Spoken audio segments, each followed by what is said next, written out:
Hello নমস্কার everyone. আজকে আপনাদের সামনে আবার চলে এসেছি নতুন একটা রেসিপি নিয়ে, ক্যারামেল পুডিং। একটা ডিম দিয়ে সহজেই কিভাবে একদম কম ইনগ্রিডিয়েন্টস দিয়ে পুডিং তৈরি করবেন সেটাই আজকে জানাবো আপনাদের। প্রথমে একটা পাত্রে একটা ডিম ভালো করে ফেটিয়ে নিতে হবে। আমি এটা হ্যান্ড মিক্সারের সাহায্যে ফেটিয়ে নিচ্ছি, আপনারা চাইলে কাঁটা চামচ দিয়েও ফেটিয়ে নিতে পারেন। এরপর এটার মধ্যে 1 চামচ ভ্যানিলা এসেন্স অ্যাড করে দিচ্ছি।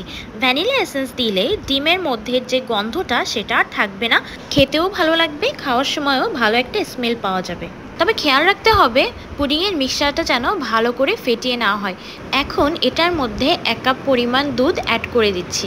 দুধটা আমি আগে থেকে জ্বালিয়ে ঘন করে নিয়েছিলাম। ভালো করে এটাকে মিক্স করে নিচ্ছি। মিক্স করে কিছুক্ষণ এটা আলাদা করে রেখে দিই। এখন আমি পুডিংটা যে পাত্রে সেই পাত্রে আগে থেকেই ক্যারামেল তৈরি করে রেখেছিলাম। ক্যারামেল তৈরির পদ্ধতি 1 কাপ পরিমাণ চিনি হলে 1/3 কাপ পরিমাণ জল দিয়ে ভালো করে জ্বালিয়ে ক্যারামেল তৈরি করে নিতে হবে। এরপর এটার মধ্যে একটা ছাঁকনির মাধ্যমে সেই মিশ্রণটা ঢেলে দিই। ছাঁকনি ব্যবহার করতে ভুলবেন না, এতে ডিমের যে অংশগুলো ভেসে থাকবে সেগুলো আলাদা করে নিতে পারবেন। বেকও অনেক ভালো করে হয়ে যাবে। এরপর চুলায় কড়াই বসিয়ে তাতে জল গরম করে একটা তার জালি বসিয়ে সেটার ওপর মিক্সচার পাটি সেটা বসিয়ে দিলাম। বসিয়ে দিয়ে সেটা ঢেকে দিলাম। প্রায় 20 থেকে 25 মিনিট পর চুলার জাল বন্ধ করে ওয়েট করলেই তৈরি হয়ে যাবে পুডিং।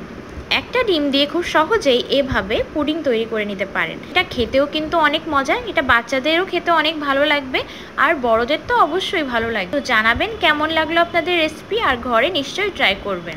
পুডিংটা পাত্রে নামানোর সময় অবশ্যই কেয়ারফুল থাকবেন। ছুরি বা চামচের মাধ্যমে পাশগুলো আগে ভালো করে কেটে নেবেন, তারপর সেটা যে বাটিতে সার্ভ করবে সেই বাটিতে ঢালবেন। তবে ঢালার সময় খেয়াল রাখতে হবে হঠাৎ করে উপর করা যাবে না, এতে পুডিংয়ের সাইজটা ভেঙে যেতে পারে। এজন্য পাশটা আগে কেটে নেবেন। আমার পুডিং তৈরি হয়ে গেছে, খেতেও অনেক টেস্টি। দেখা হবে পরের ভিডিওতে নতুন রেসিপি নিয়ে। আজ এ পর্যন্তই।